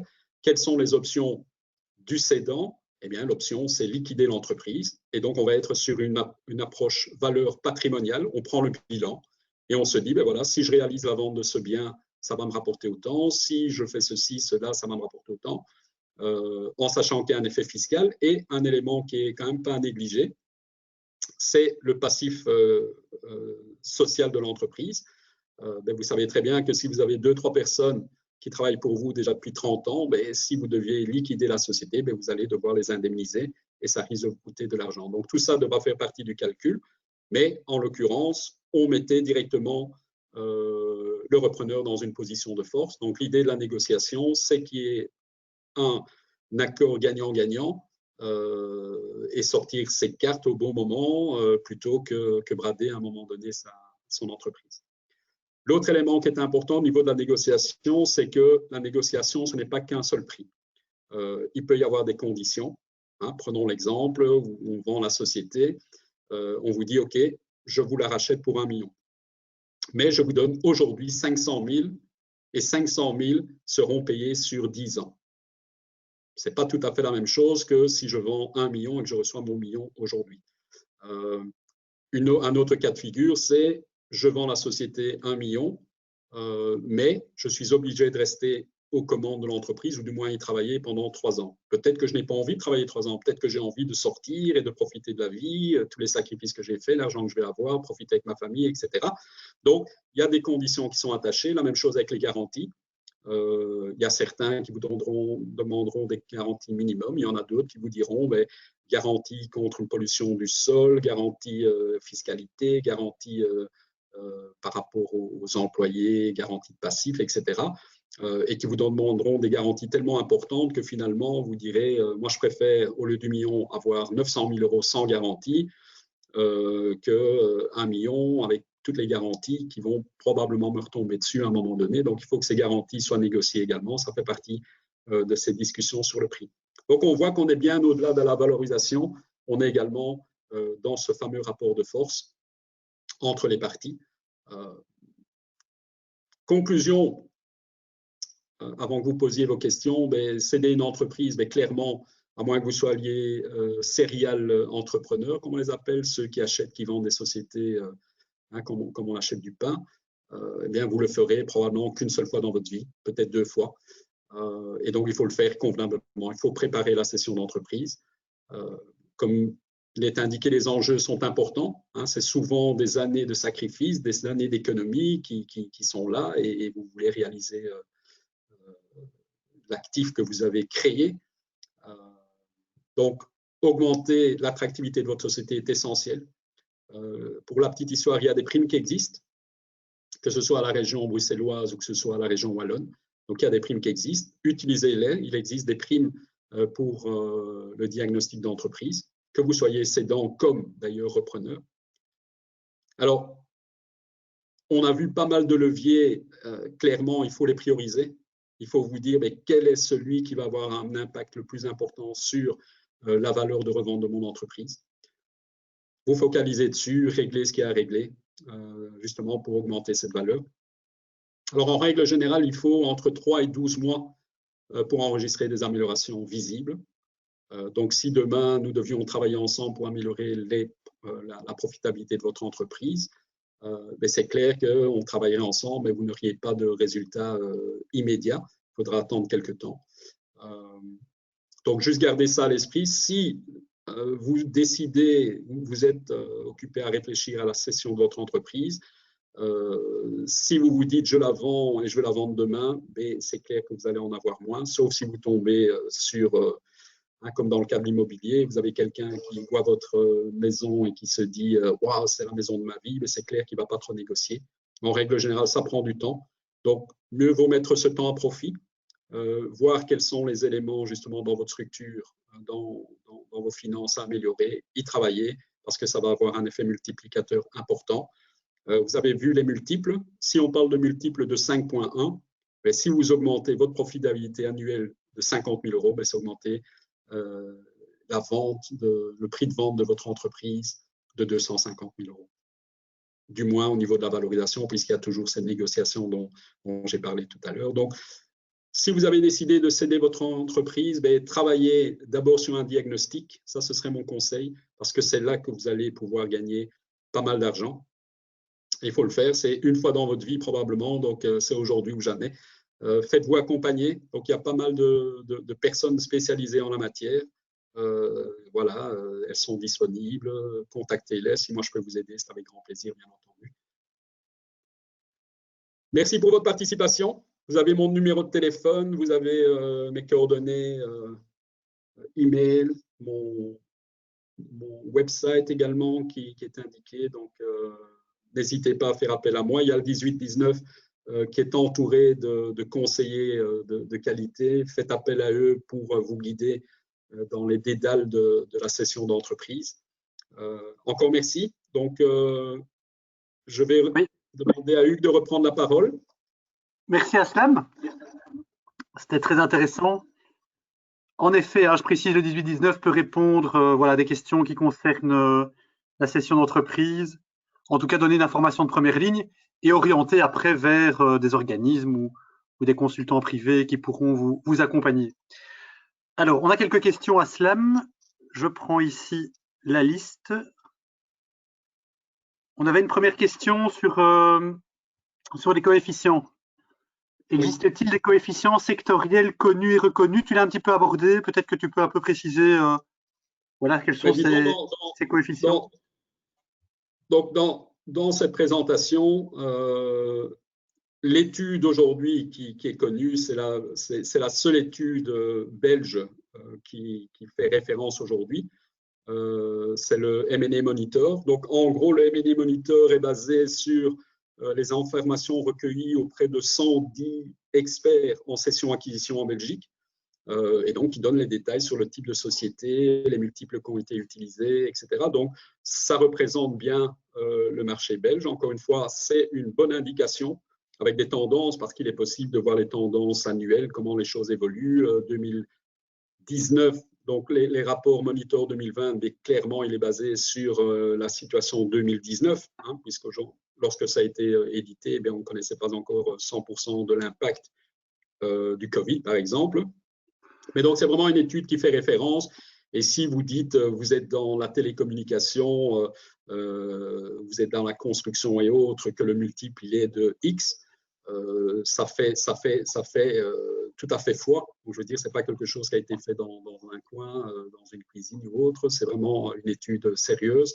La Vlerick Business School a une très, très bonne notoriété en Belgique. C'est certainement, avec Solvay, une des écoles les mieux gradées, je dirais, dans le marché du management. Donc, j'espère avoir répondu. Sur le secteur, ici, on les voit. Comme je l'ai indiqué tout à l'heure, vous pouvez googler M&A Monitor 2020. Vous allez tomber sur la page de la Vlerick Business School et là, vous avez l'étude complète. Et donc, vous pouvez vous y référer. Étude effectivement très intéressante, parce que j'ai eu l'occasion de la parcourir. Alors, on a une deuxième question concernant l'EBITDA. On va prendre l'EBITDA de quelle année? L'année du deal, de l'année suivante? Alors, l'EBITDA, c'est comme pour tout, hein, on dit souvent que le détail ou le diable est dans le détail. En règle générale, on va prendre l'EBITDA de l'année qui se clôture. On va éventuellement définir un EBITDA, pas nécessairement en valeur, mais en termes de formule. On va dire, voilà, l'EBITDA sera X et ce X sera multiplié par un coefficient. Et on définira l'EBITDA en fonction du due diligence. Donc, j'ai parlé tout à l'heure de l'audit pré-acquisition. Cet audit va être super important pour déterminer cet EBITDA. Alors, ça, c'est une approche. L'autre approche, quand on parle d'EBITDA, c'est de se dire, j'ai une visibilité sur, par exemple, 2018-2019. 2020 n'est pas clôturé, mais je vais prendre 2018, 2019 et 2020, et puis je vais les pondérer. Par exemple, ce que j'ai vu, c'est une fois l'EBITDA de 2018, 2 fois l'EBITDA de 2019 et 3 fois l'EBITDA de 2020. Et le tout, je divise par 6 et j'ai ma moyenne de l'EBITDA. Donc, encore une fois, après, ce sera à l'appréciation de l'expert de se dire quel est le chiffre qui est le plus proche de ma réalité économique, de telle manière à ce que ça ait du sens. Donc, c'est la raison pour laquelle je disais tout à l'heure qu'une valorisation n'est pas une science exacte. Il y a pas mal de subjectivité dans les hypothèses utilisées.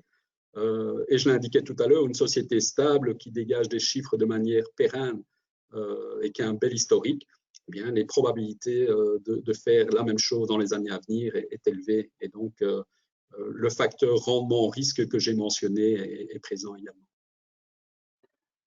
Ok. Une double question ici. Quid si l'EBITDA est négatif? Et alors, par rapport au coefficient, faut-il utiliser ce coefficient par rapport au chiffre d'affaires ou par rapport à l'EBITDA? Car ce dernier peut être négatif. Alors, comme je l'ai indiqué, on va travailler avec plusieurs méthodes. Et l'expert va définir quelle est la méthode qui est la plus cohérente par rapport à ce qu'on veut atteindre. Alors, prenons le cas d'un EBITDA négatif. Alors, la question d'abord, c'est est-ce que l'EBITDA est vraiment négatif? Alors, pourquoi je pose cette question? J'ai eu l'occasion de travailler sur un dossier et lorsqu'on regardait l'EBITDA, on avait un EBITDA ridicule, ridiculement bas. Donc, il n'était pas négatif, mais il était ridiculement bas. La raison pour laquelle il était bas, c'est tout simplement que les dirigeants de l'entreprise se surpayaient. Donc, ils avaient une rémunération qui était énorme, pas difficile. La rémunération de chacun d'entre eux était de 600 000 €. Donc, on avait l'EBITDA était sous-évalué d'1,2 million. D'accord? Donc, après, on peut discuter, mais les remplacer, ça aurait coûté combien? En considérant que ça aurait coûté 100 000 € pour chacune des personnes, mais il y avait encore une sous-évaluation d'EBITDA d'1 million. Donc, le premier exercice à réaliser, c'est nettoyer l'EBITDA, l'ajuster, le corriger en fonction de paramètres qui sont exceptionnels, par exemple des éléments non récurrents, des choses qui sont arrivées exceptionnellement, mais ne vont pas faire partie de l'EBITDA. Donc, première chose, c'est comprendre l'EBITDA, ce qui se cache derrière. Deuxième chose, si l'EBITDA, effectivement, il est en négatif, vous allez plutôt utiliser la valeur patrimoniale. C'est voir quelle est la valeur de la société au niveau de ses fonds propres corrigés. Alors, en règle générale, cette méthode ne va pas suffire. Pourquoi? Parce que vous avez pas mal d'entreprises, et maintenant je parle d'entreprises qui sont plutôt start-up, qui n'ont pas d'historique ou qui ont un démarrage, et toute start-up, lorsqu'elle démarre, eh bien, elle génère des pertes. Lorsque j'ai démarré mon entreprise de consultance, ben, j'ai démarré la première année, j'ai fait une vingtaine de milliers d'euros de pertes. Donc, voilà, c'est pour ma boîte. Donc, ça veut dire que, en théorie, elle ne valait rien.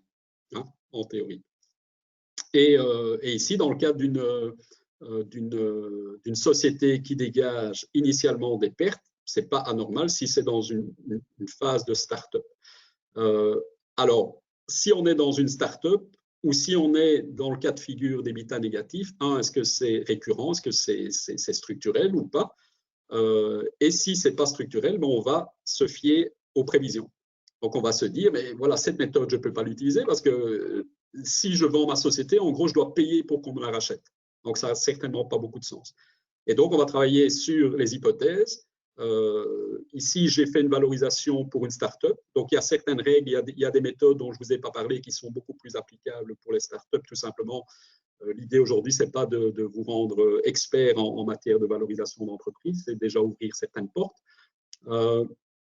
Et là, on a une société qui n'a pas beaucoup de profitabilité, mais qui a développé un outil digital qui est super, qui est utilisé aujourd'hui par des énormes maisons que je ne vais pas mentionner, mais voilà, j'ai parlé de Colruyt tout à l'heure. On n'est pas dans le retail ici, mais c'est des sociétés qui ont ce calibre, et donc on l'a valorisé à plus de 2 millions d'euros.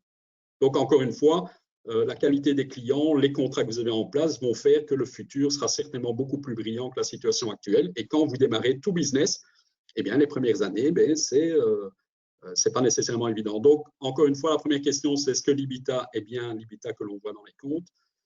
Et deuxièmement, s'il est négatif, quelle est la raison pour laquelle il est négatif? Si structurellement il est négatif, le repreneur ne va pas nécessairement être intéressé, sauf s'il y voit une opportunité d'acheter quelque chose pour l'euro symbolique, je dirais, et que lui-même va pouvoir redresser. Parce qu'encore une fois, il y a des gens qui sont à la recherche de sociétés qui ne tournent pas, parce qu'ils savent que leur expérience, leur compétence va permettre de la redresser et de générer pas mal d'argent en la revendant à un moment donné.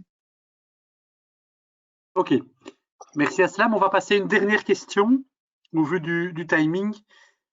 Alors, je lis la question. Ma comptable m'a parlé d'une autre manière d'évaluer une société, prendre le chiffre d'affaires annuel et compter entre 40 et 120% de celui-ci. Avez-vous déjà entendu parler de ça? Alors, je ne vais pas être négatif. Il faut juste savoir que lorsqu'on utilise un multiple d'un élément aussi important que le chiffre d'affaires, les risques d'aller dans tous les sens est énorme. Donc, le chiffre d'affaires ne sera pas utilisé. Maintenant qu'on dise c'est 120 fois ou 120% du chiffre d'affaires, 80% du chiffre d'affaires, bon, pour ma part, c'est pas on peut tout utiliser, mais c'est certainement pas quelque chose qui est à mettre en avant par rapport à un repreneur. Dire à un repreneur, c'est X fois mon chiffre d'affaires, sauf si vous êtes dans des des sociétés comparables. Hein. J'ai parlé tout à l'heure des peer groups, donc des groupes comparables, des secteurs comparables que vous pouvez aller visiter sur les sites boursiers. Là, vous aurez des paramètres, vous aurez des multiples par rapport au chiffre d'affaires, etc. Mais les multiples par rapport à des agrégats qui sont tellement importants, hein, puisque généralement, je vais prendre un exemple. Si vous êtes dans un business, à titre d'exemple, et vous faites un petit business, vous faites 500 000 euros de chiffre d'affaires. Et dans ce business, vous faites 10 000 euros de profit. Combien d'années il vous faudra pour atteindre le million? Donc, il vous faudra 100 ans. Donc, d'office, on se rend compte que ça n'a aucun sens. Ça n'a aucun sens. Que vous dites, voilà, moi aujourd'hui, je mets dans ma poche en tant que dirigeant 100 000 euros par an. Eh bien, lorsque vous vendrez votre société, si vous la vendez net en poche 500 000 euros, vous pourrez dire que vous l'aviez très bien vendu. Et ce n'est que 50% du chiffre d'affaires. Donc, le chiffre d'affaires, pour ma part, ce n'est certainement pas un élément à prendre en compte. Maintenant, les comptables ne sont pas experts du tout en valorisation d'entreprise. Et à titre anecdotique, je vais vous raconter une petite histoire. Si j'ai une minute pour ça, Hugues? Hugues? Oui, allez, une minute, voire deux même. Okay. La petite histoire est la suivante. J'ai eu l'occasion de faire une contre-expertise par rapport à une valorisation faite par un bureau d'experts comptables du Brabant wallon. Je me suis assis avec les deux cédants, avec mon mandant, qui était candidat repreneur, et la valorisation qui avait été faite hors bâtiment était de 950 000 euros. Ça avait été fait par cet expert comptable qui est également réviseur. Donc, c'est un cabinet dans lequel il y a un réviseur. Donc, en théorie, voilà, ils sont experts en la matière. Ma valorisation hors bâtiment était de 350 000 euros. Ils étaient à 950 000 euros. Alors, vous imaginez bien que la discussion, elle s'est vite arrêtée et j'ai proposé de rencontrer l'expert qui avait fait l'analyse dans ses bureaux du côté du Brabant wallon pour voir un peu quelles étaient les hypothèses qu'il avait prises, etc. La première chose qu'il a faite quand je l'ai rencontré, il m'a dit « Ah, monsieur Bakali, je veux quand même que vous sachiez que je n'ai pas l'habitude de faire des valorisations. » Et là-dessus, je lui réponds « Mais pourquoi vous faites une valorisation si vous n'avez pas l'habitude ?» Parce qu'entre-temps, moi, quand j'étais face aux deux cédants, ben, j'apparaissais comme un bandit. Hein, vous avez quelqu'un qui vous dit 950 000 euros et puis vous avez l'autre partie qui vous dit « Non, moi, je suis repreneur, je rachète à 350 000. » Et un des points qui apparaissait, hormis le fait que ce n'est pas une expertise, c'est, il y a quelque chose que je n'ai pas discuté, c'est lorsqu'on parle de l'actualisation des cash flows futurs ou de la trésorerie, des flux de trésorerie futurs, ce qui est important, c'est de connaître le taux qu'on va utiliser. Et lui, les taux qu'il utilisait, c'était de l'ordre de 2,5%. Alors, pourquoi 2,5%? Tout simplement parce qu'il disait, le rendement sur les obligations d'État aujourd'hui, c'est quasi zéro. Et voilà, 3%, c'est bien. Et là-dessus, la question que je lui pose, c'est est-ce que vous connaissez beaucoup de gens qui seraient prêts à risquer leurs économies en rachetant une société pour avoir un rendement de 3%? Et la réponse est claire, évidemment. Il n'y a personne qui va acheter une boîte pour faire du 3% de rendement. Alors, vous préférez les laisser sur un compte d'épargne, ça vous rapporte 0,11%, mais au moins, vous ne risquez pas votre mise. Et donc, il faut aussi raison garder et dans les hypothèses utilisées, il faut qu'elles soient cohérentes. Et ici, clairement, si les hypothèses sont mauvaises, si le taux d'actualisation est mauvais, eh bien, c'est clair que la valorisation de l'entreprise sera mauvaise. Hein, si vous placez 10 euros ou on va prendre 100 euros à 10%, eh bien, dans un an, ça vaudra 110. Mais si vous le placez à 20%, ben, ce sera 120. Le point ici, c'est que les 110, si je les actualise aujourd'hui, ça vaut 100. C'est ce que je vous ai montré tout à l'heure. Mais si j'utilise 3% au lieu de 10%, ben, j'aurai peut-être quelque chose qui ressemblera plus à 107. Et donc, on voit que ça augmente la valeur d'entreprise de manière purement mécanique, artificielle, mais qu'il n'y a personne aujourd'hui qui va investir dans une société, risquer ses 20 ans d'économie pour aller gagner du 3%. Donc voilà, donc, je crois qu'il faut vraiment avoir un discernement par rapport aux valorisations. C'est un métier. Il y a des gens qui font ça régulièrement. Les comptables, ce n'est pas leur métier. Mais le problème des comptables, c'est qu'ils le feront pour vous faire plaisir en tant que cédant. Et ils vont vous dire, oui, votre société, elle vaut au moins ça, elle vaut au moins ça. Ce n'est pas leur métier, donc ils n'en savent absolument rien. Donc, encore une fois, le chiffre d'affaires, c'est particulièrement dangereux. Et en plus, 120% du chiffre d'affaires, voilà, ça devient des montants tout à fait hors normes. Super, merci Aslem. Je pense qu'on va clôturer ici. On a eu des commentaires comme quoi c'était très intéressant. Donc voilà, je confirme, hein, c'était très intéressant. Et tu participeras également au speed coaching de jeudi. Il y a d'ailleurs certains participants ici qui participeront également au speed coaching, donc tu auras l'occasion de t'entretenir avec certaines de ces personnes. Et donc avec voilà, je rappelle que oui. Tu as le dire, Aslem. Pardon? Non, pardon, je pensais que tu voulais intervenir. Non, je dis avec plaisir. Ah, ok, voilà. Non, je disais, voilà, le programme de la semaine transmission est sur le site du 18-19, donc n'hésitez pas à vous inscrire. C'est en digital, donc il y a un nombre de places illimité. Cette semaine est organisée en collaboration avec la région Wallonne également, donc n'hésitez pas à aller aussi sur le site de la So Access pour voir les événements qui sont organisés. Comme ça, en digital, vous avez également la possibilité de participer à leurs événements. Voilà, je pense qu'on va clôturer ici. Passez une bonne soirée et à très bientôt pour d'autres événements. Merci à tous. Merci à tous. Dommage que vous n'étiez pas en présentiel, ça aurait été plus sympa. Vous auriez pu poser vos questions en direct, mais ce sera pour une prochaine fois, j'espère. Donc, à très bientôt. Au revoir. Le plus tôt possible, on espère. Au revoir. Merci Hugues. Au revoir.